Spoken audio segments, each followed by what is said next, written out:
So the snowballs started out coming uh, from England. Gosh, I can't tell you exactly when. Obviously, it was after the first migration to Utah. So what, in the 1850s, some things, I guess. And the father was Thomas Snowball and his wife Elizabeth, I believe I got that right. And then we had five children. The oldest, I think, was Lizzie at 16. And then there was John and Ralph and Mary and Elizabeth. So the Lizzie and Elizabeth, I don't know why, that's pretty close, but I don't know why they shared almost the same name. Um, so when Now I've heard several different versions, but I think the accurate one is that after they arrived, and so they had kind of a rough trip. They came on a ship called the Windermere and landed in New Orleans, and I think they made it up to St. Louis, where they were going to embark on their trip uh, to the to Zion. And I the one story that I think is probably the most accurate is that the mother, Elizabeth, if I've got that right, died when they were in St. Louis. That they were, she was not accustomed to the pioneer hardships, and the trip across the ocean and so forth took a lot. I suppose there was a lot of sickness on the boat, from what I heard, and so she passed away either there or later on in the journey, because I have heard that as well. But I think that St. Louis is more accurate. But then the father, Thomas, proceeded with all of his children across the plains, and he got sick, and the oldest daughter got sick and near the Sweetwater in Wyoming, and and he died, and also she died. I don't know exactly which one died first, but it was pretty close together. And so they were buried there along the trail somewhere close, I think actually on the banks of the Sweetwater. There's a river I'm not really very familiar with. But the story later on was that John wanted to go back with his brother Ralph to retrieve his dad's body. And at that point, there had been some floods and so forth, and the place where they thought he had been buried was then on an island. It was no longer accessible, so they went back to Salt Lake without him. But those four children, John and Ralph, and the two girls, Mary and Elizabeth, uh, made it back to. They made it into Salt Lake, and John was, I think, 12 or 13, so he was the oldest. So all these little kids got farmed out to families who took care of them, and I think they got back together somewhat, but I don't think they ever were able to live as a family unit after that. And I know I read some things that uh, Thomas, John's father, had a lot of carpentry tools and so forth, and whatever happened to the wagon and all these tools, it just said that they were missing. So I don't know if they got appropriated out to people who helped the family and took care of them or what, but I just noticed, in reading it, that was all gone. Um, but John became, and I'll talk more about John. I think Ralph eventually went off to California. I think that he settled there eventually, although there was a time he was in the Utah Valley, in the Salt Lake Valley. And I think he and John both, as they got older, became buggy drivers and worked for Brigham Young. Um, the girls, I know a little less. Believe, I believe it was, gosh, I don't know which one for sure, but one of them I know did marry someone, I think, who became a mission president in Hawaii, and she spent a lot of years there in the Hawaiian Islands, which is kind of interesting. Um, so, at any rate, John is the one, that's my progenitor, and I'll talk more about him. So he settled in Randolph, Utah, which of course is where the Souths were. And Randolph was, one of those little communities. And I knew that there was a relationship between my father and the Souths, Barney, but I didn't know exactly what it was. And later, I got a little wind coming here. Later, when I was at the cemetery there, I was, looking at the snowballs. And then, of course, the Souths being right next to them in alphabetical order, I saw the Souths. And then all of a sudden it just hit me. I realized, oh, that's where the connection was. We're related to the Souths because we were together in Randolph. And sure enough, then I later discovered that Hannah Corliss, who is the grandmother of, the mother of Barney, excuse me, and the grandmother of you cousins of mine, was a sister. She had an older sister, 4 years older, named Mary. And Mary married Frank Snowball, who was my grandfather. So Mary and Frank were my grandparents in Randolph. And I don't know, I'm kind of talking about my family, but obviously, Shirley and Danny now both gone. Nobody speaks for them.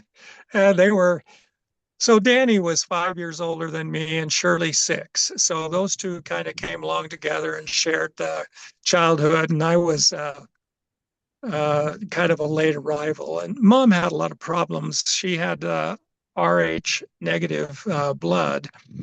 And so she had a difficult time after those first children. It was harder for her to carry a pregnancy to term. So, at any rate, I did finally make it in 1945. And I was born just before the end of the war in Europe. In fact, I think President Roosevelt, FDR, passed away just a couple of weeks after I was born. So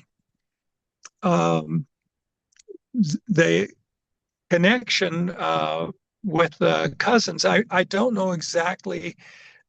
I know that my dad did go up and work with the Souths and at the sawmill a number of times, I believe. And because I've seen pictures where, they were up there working, and Dad and Barney, I've seen those pictures in the book, which is absolutely wonderful. And it must have been, at a later time that we were back there and he was working. And I do remember that because I was old enough then to, I think it was probably about 4 or 5. And I remember my cousins then, and Magina and I used to ride. I would ride one of her tricycles and she was on a tricycle. We'd ride around the well.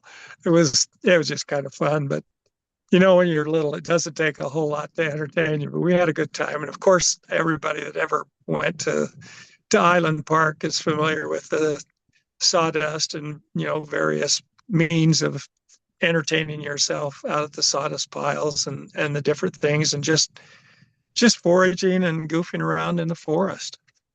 So that's that at some point, obviously, after my dad was first up there, um, he met and married my mom.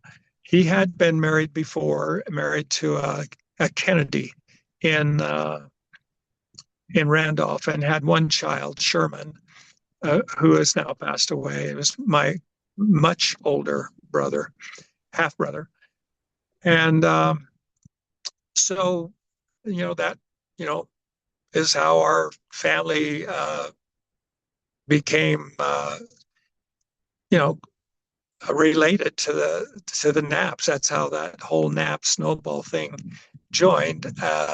It was at some point, and unfortunately, I don't have as much information as you all do. The Souths, anyway, on and but the history is, and maybe as I go through them again, I have only finished part of the first volume. I still have a long way to go. I'll learn some more about it, but the pictures and the things are just wonderful.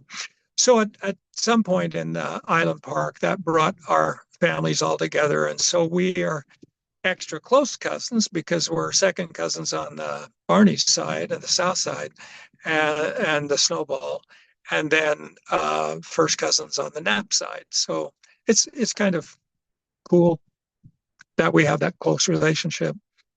So getting back to my life, let's see. I grew up in Aberdeen mostly. And there were times that we were in Aberdeen, and then we went various places. Dad did a lot of sheep shearing, and he would be involved in all kinds of agricultural things. So basically, a migrant seasonal farm worker, which now everyone thinks it's Hispanic, but back then there was also a lot of Anglo people involved in that activity. And so I grew up in Aberdeen until I was a junior in high school, and then I moved from Aberdeen to Shelley, and I was living with my sister and brother-in-law in Shelley.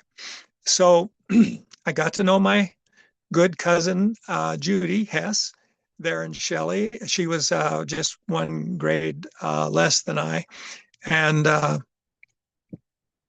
so she was a good friend and a help to me.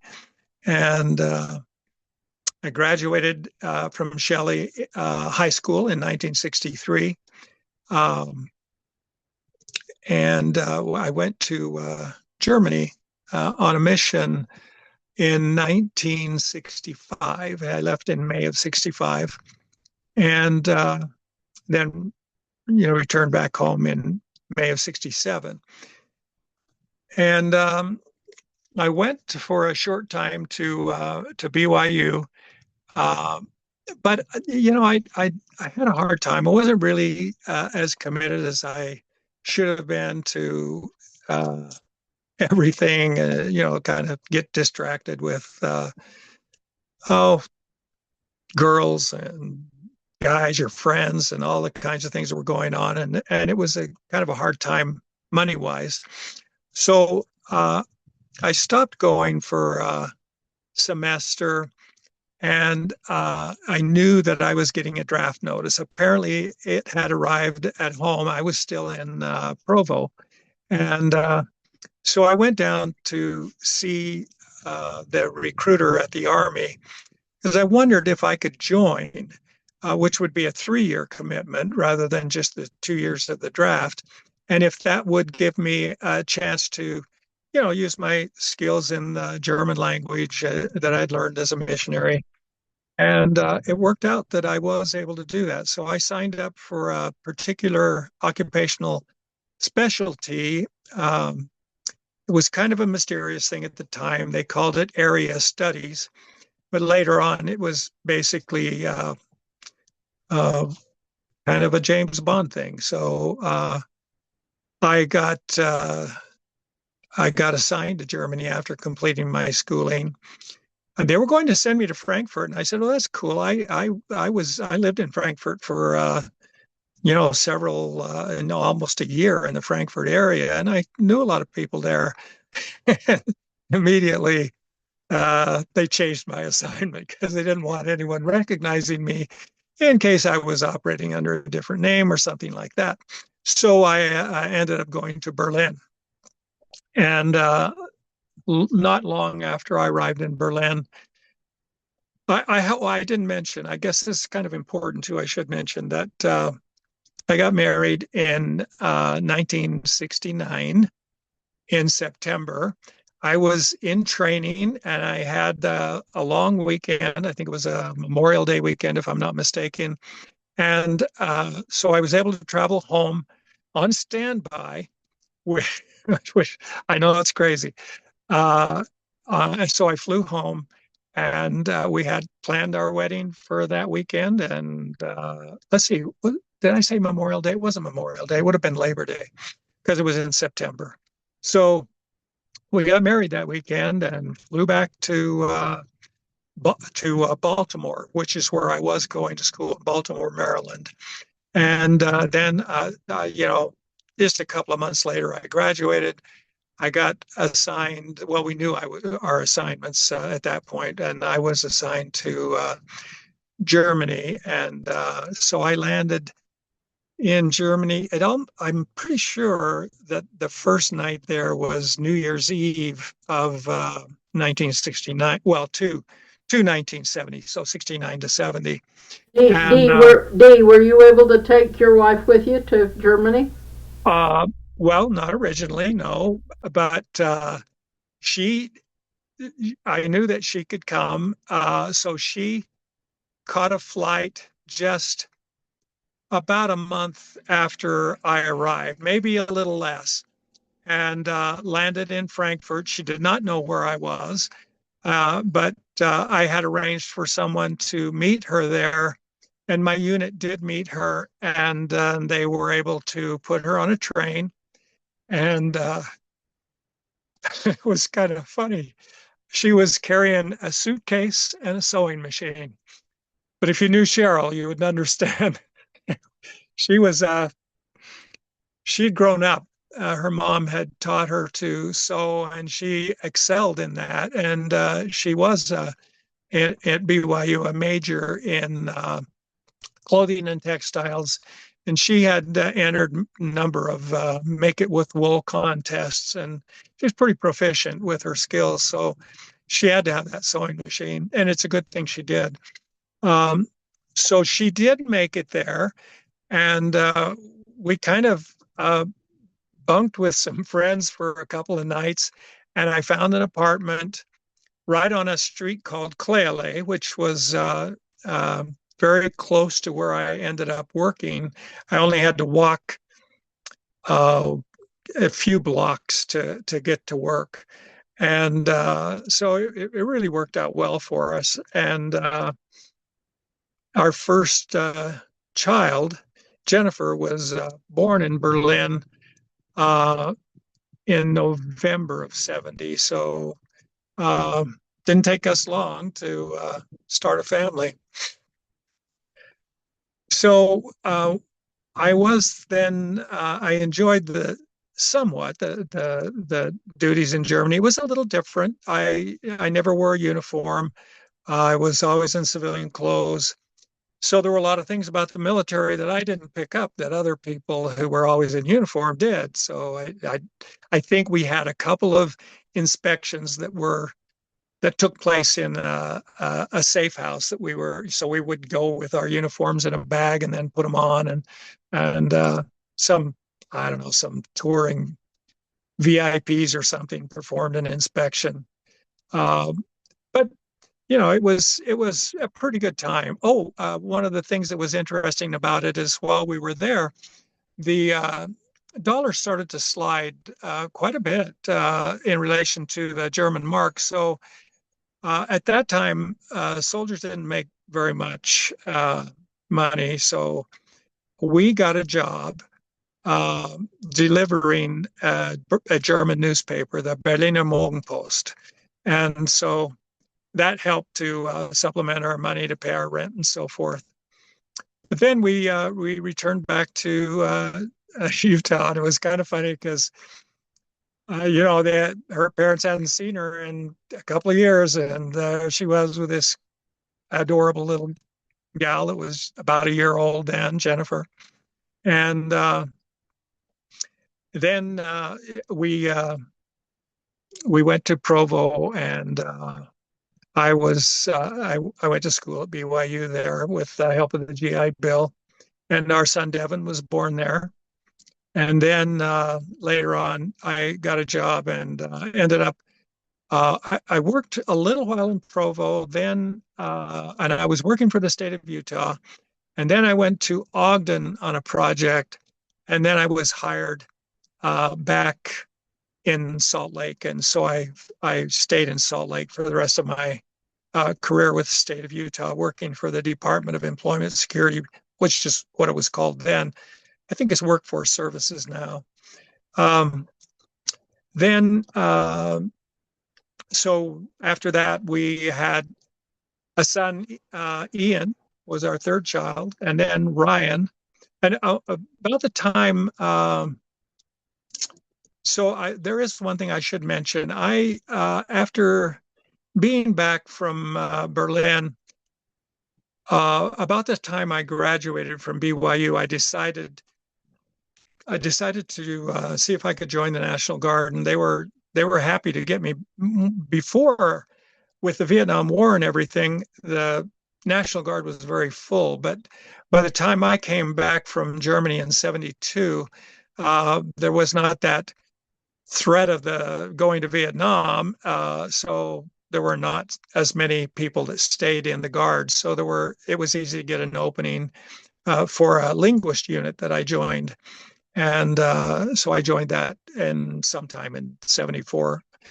And I was actually off at, I think, my annual training. So I didn't get to walk for my, in my cap and gown, which I guess saved me the rental. But I still got my degree, so it wasn't a problem. And later on, we had Ian. And at the time that Ian was born, I had decided to go to officer candidate school. It wasn't at the time he was born, I'm sorry, but she was pregnant. My wife was pregnant with Ian when I had gone, and I completed that school in Fort Benning, Georgia, and was back in Salt Lake early December, and he was born in March. So that was just how our family grew. And I was back as a second lieutenant, so that was kind of nice compared to how things had been before. Then we had a son named Ryan, a daughter named Jessica, and then a son named Rick. So Jennifer has 3 children and 4 stepchildren. Devin has 3 children. Ian doesn't have any children. Ryan has 3. Jessica has 3, and Ricky has 2. And one of Ricky's daughters is currently on a mission in Arkansas. And it was kind of funny. Her brother he left high school and went on a mission to Arkansas. And she didn't want to go until he returned. And so she opened her mission call after he got back. And lo and behold, we thought she was joking when she read where she was going, but that's true. And so she'll be home probably in June from that same mission that her brother Liam was in. So kind of interesting thing. Dee, what is her name? The missionary? Yes. That's in my brain. Let's see, Liam and Shaylee. So that's Shaylee Snowball. Okay. We have a girl from our ward in Arkansas, so I'll see if that's. Oh, is that right? I'll see if it's the same mission. Yeah, it probably is. Was it Little Rock? No. Little Rock, Arkansas. Okay, ours is in Bentonville, I believe. Oh, so it might be a different mission, huh? Yeah. Anyway, I'll Okay. look into it. Well, that mission does, it extends beyond Arkansas. She served in Oxford for a while with Ole Miss and I think some other places. But yeah, that would be interesting. Shaylee, Shaylee. Um, so I then completed. I had a tour, so I got to leave from work and had a tour with the National Guard at the end of my career. Oh, I guess I should mention I went off to Saudi Arabia at the time of the Gulf War and had a company of interrogators there. And we worked in the out in the desert close to the Iraqi border. And that was kind of an interesting experience. And so, that completed that and returned home and fortunately was able to get everybody back. It was always a little nerve wracking. And so I completed my uh, years with the National Guard. I retired at 60, and I was at that time in Fort Huachuca, Arizona. And then I returned after that retirement back to my employment at the state. And then I retired from the state 6 years later at 66. And so I've been enjoying that retired life ever since. And that's just about all I can think of, unless you have some questions. I mean, currently I am absolutely living the life. I should mention my son Ian is here in this little town of Ajo in Arizona. It's an interesting little town. It's about 40 miles north of the Mexican border. And he is married to a girl who is from Mexico. She grew up in the little town of Puerto Peñasco on the Sea of Cortez. And we spent a lot of time down there, Ian and I. And he had a friend that was a pilot. He learned to fly uh, these little ultralight trikes, which Ian also had learned to fly. Ian, at a very early age, decided he wanted to fly hang gliders. He was also, into motocross, all these dangerous things. But he became a hang glider pilot, and that was easy for him to learn to fly these ultralight trikes with a they fly by a hang glider type wing. And so he was flying down there a lot. At first he was working in the States and then traveling down there. And then later he actually flew down there, spent a lot of time. But before he left to the States and had jobs here, he became close with this young lady, and she and I became close as well because when he was gone, I would kind of watch out for her and make sure she worked at a spa, and she had to take a bus out to the spa, and she had walked to the bus previously, but we didn't like that much. It didn't seem like a safe thing to do. And she's a very pretty girl, and a lot of times was a little harassed by some of the people and some of the guys. They're just the way they are. And so she and I became close, and I'd always drive her to the bus stop, and we're still just very close, both as friends and, of course, as daughter-in-law and father-in-law. So that's been kind of fun. But right now we are about a couple of days, maybe 3 days away from pouring the footings on a house. We bought the property, and so we've done the digging and so forth. We did most of the digging a year ago and then finished it up this year, and we're ready to pour the footings. And then Ian, who is an expert mason, will complete the stem wall, and then we'll go from there. So it's kind of an exciting time for us to be doing that. So I'm the banker, he's the builder. I have a question for you, Dee. Okay.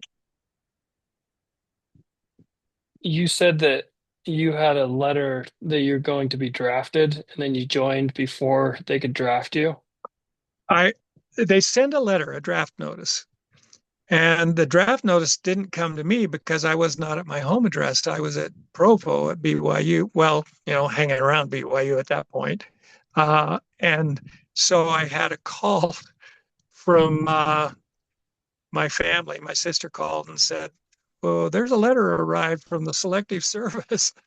And so I knew it couldn't be anything but a draft notice. I mean, I, I don't know if you know, but at that time, there wasn't a lottery or anything. Everybody was drafted if you could go. So it was uh, it was still pretty hot and heavy in Vietnam. And while I at the time I supported the war. I mean, I think now that it was a mistake, but um, any rate, I was willing to go, but I thought I'd prefer to, if there's still, there was still occupation, of course, in Germany, and there was a threat in Germany. So I thought, well, there's a chance, they might need a German speaker, and so I was very happy that I got sent to Germany. Berlin was Okay. interesting at the time. I suppose you all know it was basically an island where that was split up into a Soviet, an English, a French, and a US zone. So each zone, you could travel between the zones. I couldn't because of the nature of my work, but most soldiers could travel between the zones. And so it was an interesting place. Now I could travel between the French and English. That wasn't a problem. It's just that I couldn't go into the well, I guess you'd call it, well, the Soviet zone. Now, outside of the zones that Berlin was divided into, it was all East Germany because Berlin is inside what was at the time East Germany. So that's, of course, that's why there became a Berlin airlift at some point, and that was long before I got there, that it was completed. I did have an interesting experience, though, in our branch in Berlin. We had a man come in, a colonel in the Air Force, who was assigned to command the Tempelhof facility, which was not only a civilian airport, but it was a military facility. So he became the commander, and his name was Gail Halverson, and he came with his family. And of course, I think you've all heard of Gail Halverson, who was nicknamed the Candy Bomber during the Berlin airlift. And he and some of his friends would make all these little parachutes out of, cloth hankies or whatever, and drop them to the children, but as they were coming in to land in Berlin. So he became known as the Candy Bomber. And I got to work with him. He was it was kind of funny because the church sort of breaks those rules. I mean, what would a lowly corporal be doing with a colonel? But we were in the same branch, and we did some home teaching together and stuff. So it was kind of nice. He was absolutely wonderful guy. His family was just as choice as they can be. Cool. Yeah, it was fun to relate that to you folks. I've been really fortunate. I had a really good time with my experiences. And I didn't hate the army. I obviously I went back in. So it's been good for me. My my I have two sons that well, one joined the Marines, so I guess that still counts as a service. But my oldest boy, Devin, who's now an airline pilot, he he came to me once and said he was thinking about joining the Army. He was interested in becoming a helicopter mechanic. And I said, you might want to consider something. I just would like to show you this because you could still go on a mission and do all these things, and you could also enjoy being a helicopter mechanic. I'm pretty sure. And so I don't know what I was at the time. I may have been a major, or yeah, I was a major at the time, obviously, because this was just about the time that the Gulf War took off, that he was bringing this up. But I asked him if he'd like to come and visit an Apache helicopter unit. And he said, oh, yeah. So I took him, and I still remember walking in the hangar because I had friends that were, in that unit. And his eyes just got big as pie plates, it seemed, when he walked in there and looked at that Apache. I know Apaches look pretty small when you see them from the ground in the air. When you walk up next to one, it's a pretty big machine. And he was pretty excited. So he eventually did become an Apache mechanic and later transitioned and became an Apache pilot, and a very proficient pilot, and spent his entire career in the National Guard. And then he transitioned finally, just toward the end of his career, into fixed wing aircraft. And he had an opportunity. Pilots were very much in demand at the time, and he had offers to go to a regional airline. And so with his retirement and the low pay that he got as a new pilot with a regional, he was able to retire from the Army and get the retirement money, and then go ahead and start his career as an airline pilot. Now he does really well with the airline. He started out with a subsidiary, a regional outfit with American, and then transitioned to United, and now he flies a lot of overseas trips. So he's in a big Boeing 777 aircraft. So it's been kind of fun. Well, I'm going to welcome another newcomer. Imogene. I saw Imogene earlier. She works at the prison on Sunday. Oh, Imogene, you're muted. I think you're muted, Imogene. You're muted. Oh, I'm just saying it was really fun to hear all of that from you, Dee. Oh, I'm glad. I sure, I can't say enough about how much I appreciate these books that Shirley actually bought for me, and that you put together. It's just been wonderful going through them. I don't have a lot of time. I've been kind of busy. I do listen to a lot of audiobooks, but man, I just want some time off, and that'll come soon when I head back to Utah, and I'll really spend some time with these things. Well, Randy actually had his granddaughter recorded, and also, yeah, you can see it. You can see it digitally. I don't know how to do it myself. If you contacted Randy, you could probably get the audio recording. Oh, yeah, that's interesting. Boy, what a job that was. His granddaughter do that before she left on her mission, and Oh, she's nice. in Thailand. Wow, that is so cool. And she's in Thailand. Shirley was in Thailand with That's right. Clive.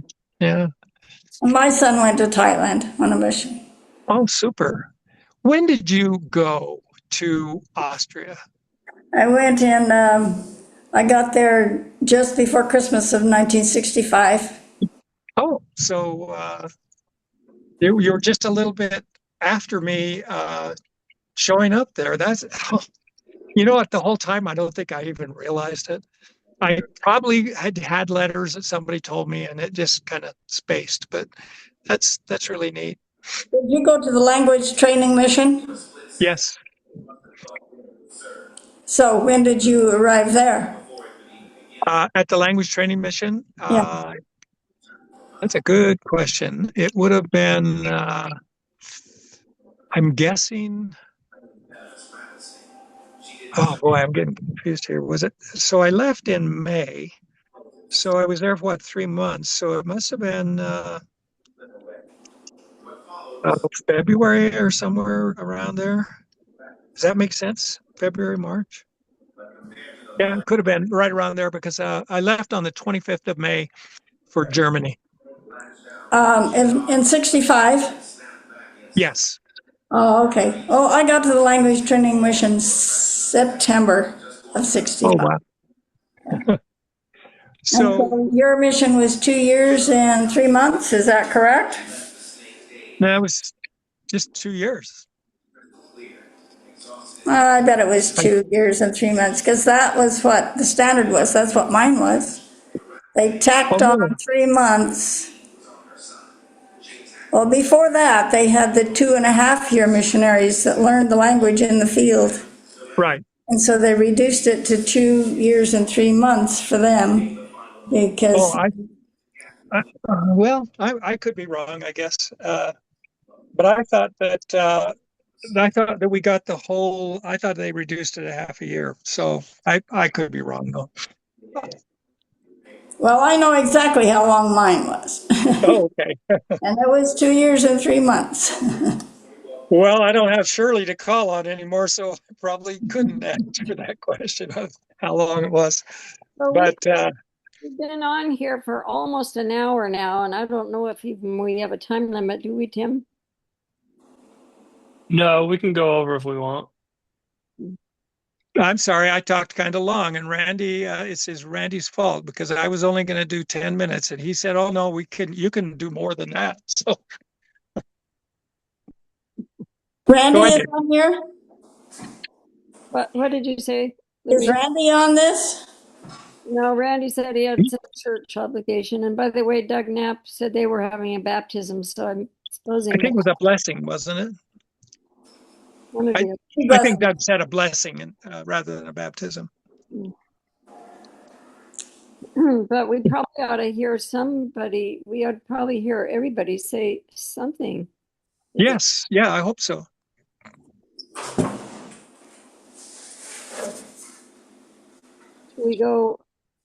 Should we just click on people?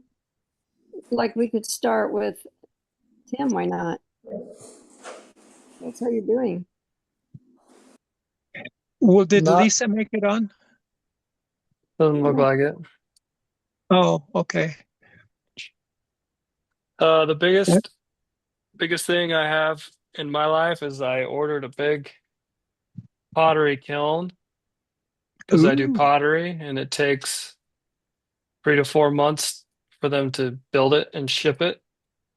But I ordered it 2.5 months ago, so maybe by the next time we have a call, I'll have my big pottery kiln that I can wow. use. And we can see a beautiful vase. I can show you a vase. I don't know if it's beautiful or not. So is that a skill you already have? Yeah, I took classes in high school and college, and I've done it off and on for years Oh, since. wow. Well, that's great. Well, I'll tell you what's been occupying my time a little bit lately.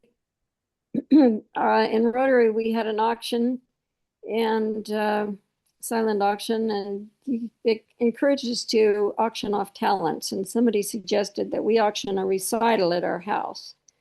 So my husband plays the cello and the piano, and I play the violin and the piano, and we have a couple of pianos. And so I've been practicing up a storm.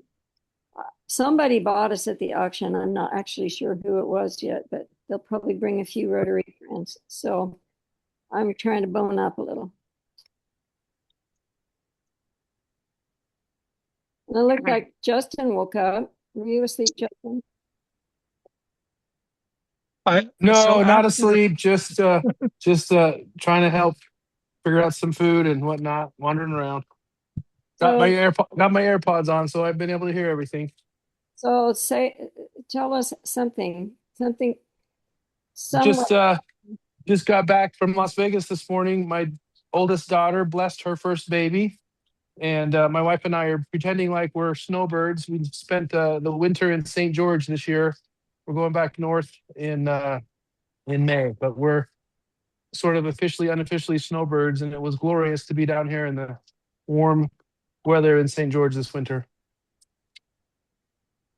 That's where you are now. That's where we are right now. Yep. it's pretty hot today, I bet. Yeah, probably low 80s today. It's supposed to be in the 90s by next weekend. Yeah, well, we've got 90 already here. But, you know, Yeah, hot it's place. here too. I'm a little worried about what July and August might be like. Yeah. Louise, you going to say something? Well, thank you for putting this together, Myrna, and I certainly enjoyed hearing Dee's report, and I agree with him about Myrna's books, Majean's books. They're awesome. I'm going to brag to my kids that I have a relative who was a James Bond operative in Germany. Well, you can brag about a relative who flew in bomber missions over Germany and survived it. Yeah, Al Knapp. double dipping. I'm bragging Yeah. about both. Boy, that was I read, well, got the audiobook on some of those stories, and my goodness, you never realize what danger they faced. It was just awesome. I'm so glad that he made it back. What a wonderful guy, Al. Just always loved him so much. Do you know what kind of bomber he was in? Was it a B-17, a B-29? I think it was a B-24, according to the book. Okay. So, and it tells the story in the Majean's book about he relates that story of where they almost had a midair collision, and he alerted the pilot because he was in, I guess he was in the gunner's bubble on top, and could see that they were kind of way too close to another bomber, and so he alerted the pilot, and they they had a scary experience when the pilot dove to get out, get away from the potential collision, but they survived it. So it was a pretty cool story. So you're talking about Al now? Yes, Al, in the Targi Ties book, I just read it. So You read that. that's volume 1, because I haven't made it to volume 2 yet. Right. So if we were going across my screen, I see Kathy Thorpe. Actually, I don't see a face, but I see a name. Is there, Kathy? Yes, I'm here. Want to entertain us? You want me to entertain you? Yeah. Give us a life update. Oh, I don't have much to report. I'm in the middle of tax season. Sunday is my day of rest, so tomorrow I'll get back and get working hard on getting everybody's stuff done. And that goes on for another month, huh? Yep, another month. My twins are 11 and they just did some ballroom dance competitions. Samuel was at BYU yesterday, and then his twin sister Mabel was at UVU the week before, so that's been fun. Oh, Yeah. that's neat. This is a rude thing, Kathy, but I was just answering Charlene's question. I didn't hear what you said about these kids. Would you mind saying that again? Oh, I said my twins are 11 and they just did some ballroom dance competitions. Hmm. One at BYU and the other one at UVU. Wow.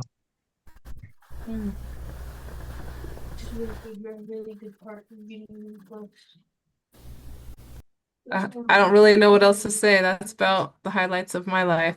Okay, well, we'll have more highlights a different time, but is Sean, did we decide, Sean, do you exist?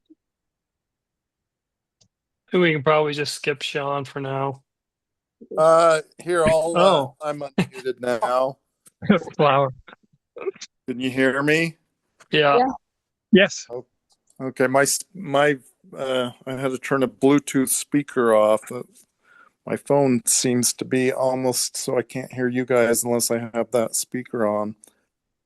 I've been prepping.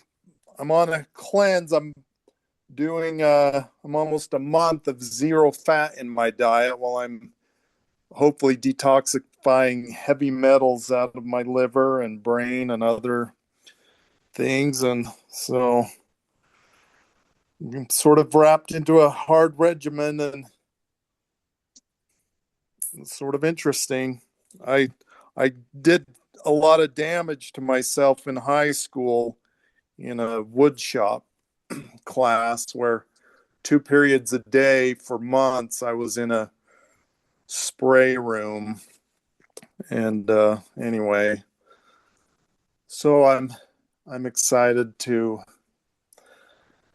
be cleansing out and hopefully getting my liver cleaned up and health improved.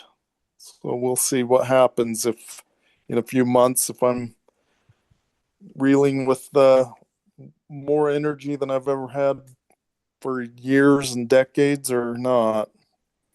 So do the medical reports show all of this, or was this more of an assumption that you have all this metal in you?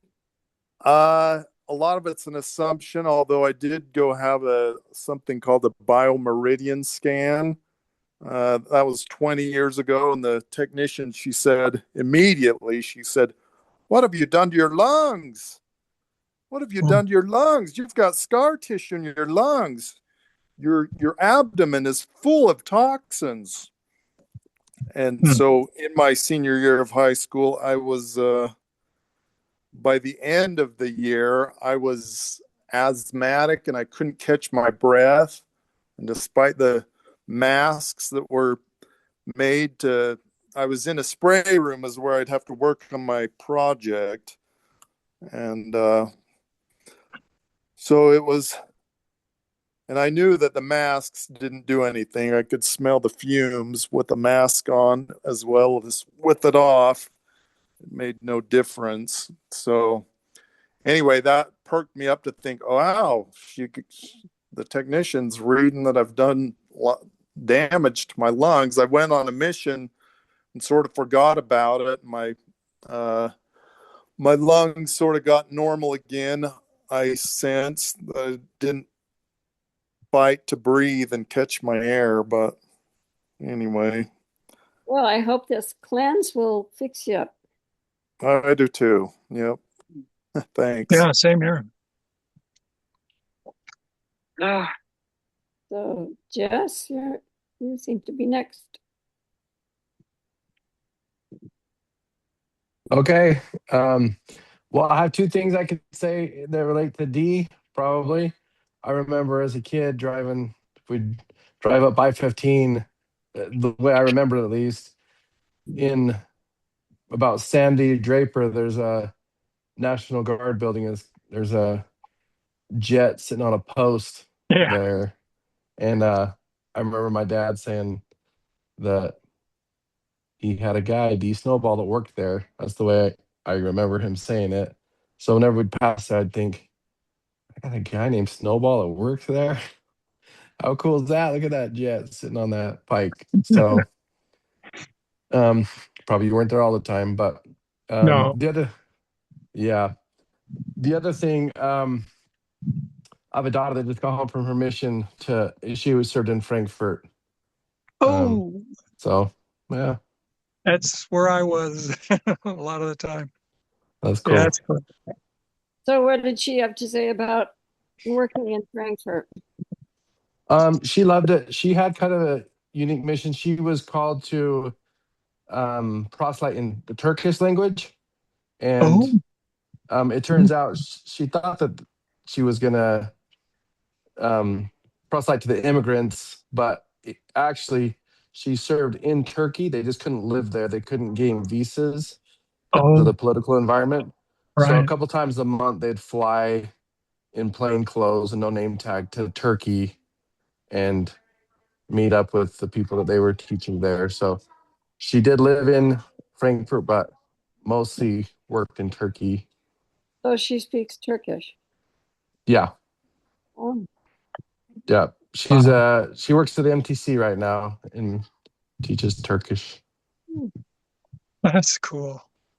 Jess would probably be too modest to say this, but she's fluent in Spanish, fluent in English, pretty darn good in Turkish, and not too bad in German. Oh, yeah. That's neat. so curious, how many of you have had kids go on missions? Oh, I have. Who just said that? I did, Charlene. Oh, Charlene. Oh, okay. I'm still just kind of listening, and I'm not getting telling you to listen to what people are doing. But So where did your kids go on missions, Charlene? one of them went to France, and one went to Mexico.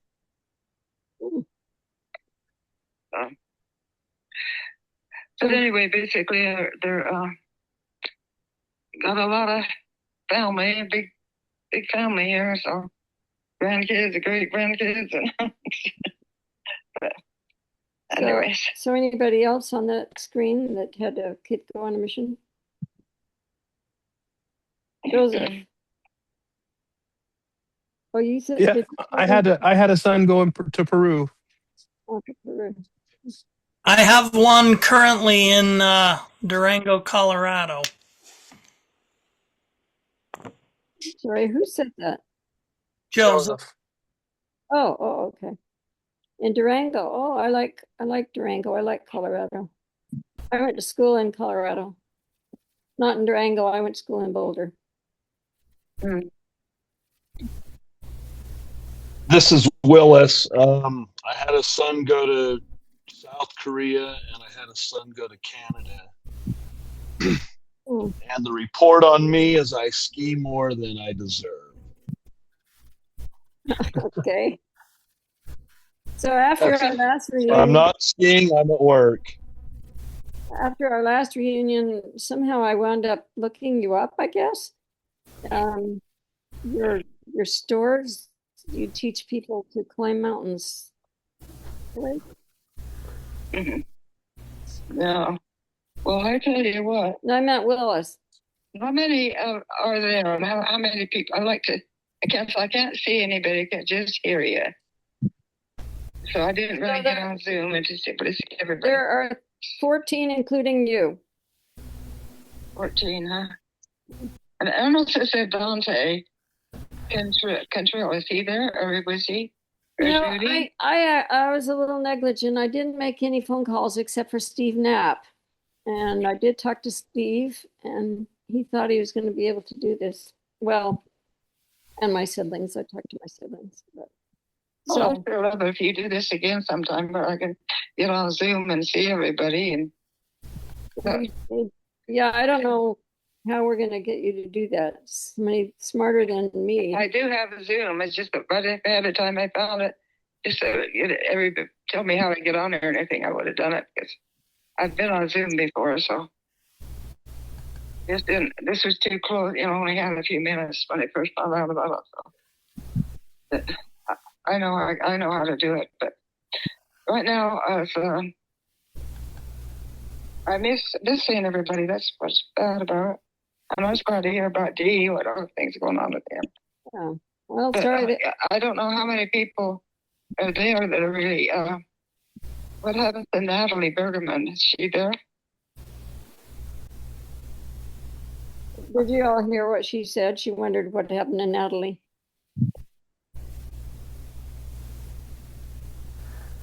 But anyway, would love to be able to hear how many of them were there, or how many we really could have together if we got together. Yeah. There's a lot of them that. Yeah, some of them that I talked to a couple of months ago didn't seem all that interested, but we'll try again. But I think we're at Ruth. Ruth wants to talk a little. You what? I said we've come to Ruth. We're sort of going in order here. Everybody's saying a little bit about what's going on, and Ruth is next. Oh, Ruth. Okay. So good to connect. Thank you for setting this up, Myrna, and Tim for following up and recording it. Thanks, Dee, for sharing. We have a daughter who served in the Flagstaff, Arizona mission. She's home now and engaged. That's something that's top of mind for us right now, trying to support her and her fiance and figuring out their wedding plans. That will be early June. They'll get sealed in the Manti Temple and have a reception in the Provo. And things are kind of busy the end of school year, and they start having concerts and competitions and things like that. That's what's going on for us. I was able to spend the night at Justin's the other day. A friend and I went down to San Diego to a doTERRA conference, and Myrna, it was beautiful down there. Next time I planned ahead to see if I could come and say hi to you. And one of the highlights was going through the St. George Temple. I'd never been in there before. They let us look around and see the paintings and go to the assembly hall. And we did some initiatory work, but everything inside and out of the temple was really amazing and very peaceful. Well, by the way, the San Diego Temple has been closed since July, almost 3 years ago. And our open house, maybe you already know this, is going to begin in June. And it'll be dedicated in August. So finally, after 3 years. I hope it still is beautiful. I know they threw the glass in the trash. So hopefully they found some good glass to replace it. Well. So are we moving on to Willis?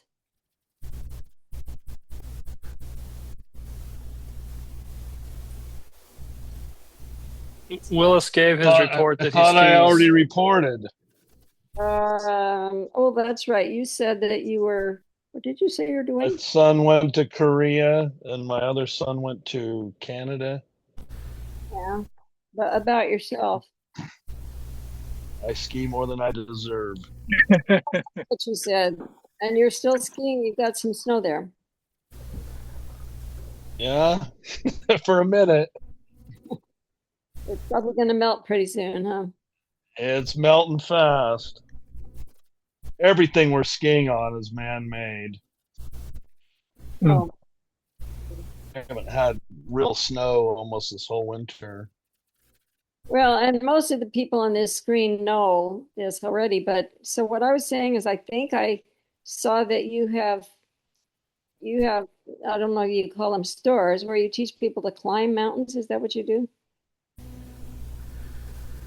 Oh, yeah, I manage a rock climbing gym. Yeah. Oh, okay. Yeah, I saw just one, or do you have more than one? Just one. Oh, okay. I did I see personally teach classes for BYU as well as UVU. Okay. Well, and so the rest of you all know how to climb mountains, I presume? Not necessarily. Tim, maybe a little bit, huh? Well, I hiked Timpanogos a couple of years ago, but that's as close as I got. Well, there's still time. Just contact Willis. Well, I don't think I want to climb anything harder than Timpanogos. Well, for me, Dee, the worst part's hiking down, so I only ski Timpanogos now. Oh, Are you serious?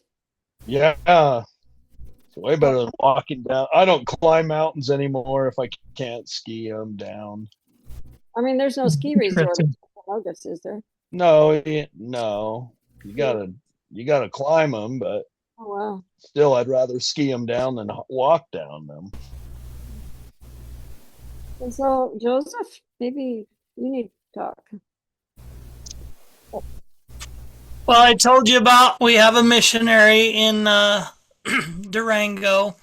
We have a married daughter living in Rexburg. She graduated a month or two ago. She does her graduation walk in April, and she's doing an internship at Anderson Hitches there in Idaho Falls. Her husband works there. They were married this June. We have 3 other children that are home. I worked for 2 days last week in the Idaho Falls Temple and spent a little bit of time with Doug Knapp, and we had an incredible experience. He told me that he saw Charlene there a year or 2 ago, and they had a good connection. And then he told me that he was walking upstairs outside of the celestial room, and he said there was Grandma Knapp.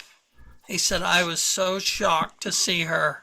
He said, I got closer and I looked more careful, and it wasn't Grandma Knapp, it was Shirley.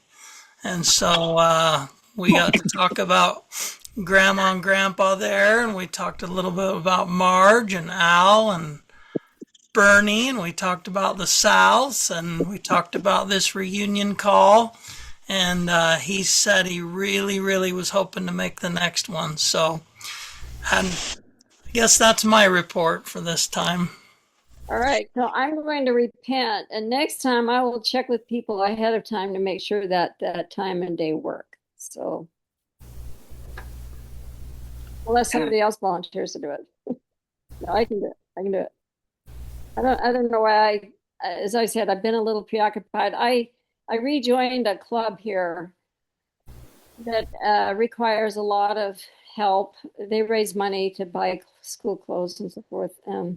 I was in the club and I quit because it took too much time. But then I thought, you know, those are the best people in the world. And if I get to know them better, I can invite them to our temple open house. So I decided I'm going to join the club again. And is that an honest thing to do? So I'm going to try to make friends and help them out. Is that the Rotary you were talking about? No, that's Assistance League. Rotary, I get paid $25 to come play the dinner music every week. Oh, The Assistance By League. the way, I would like to say something. My son lives right across the street from the Linden Temple, and their open house is going on from now till about the middle of April. Oh. If anybody is interested, yeah, he's been working and helping him with that open house, so just watching it grow and watching it be built and everything. So, and across the street from Linden Temple. that's neat. You said that's neat. Yeah. Yeah. Yeah.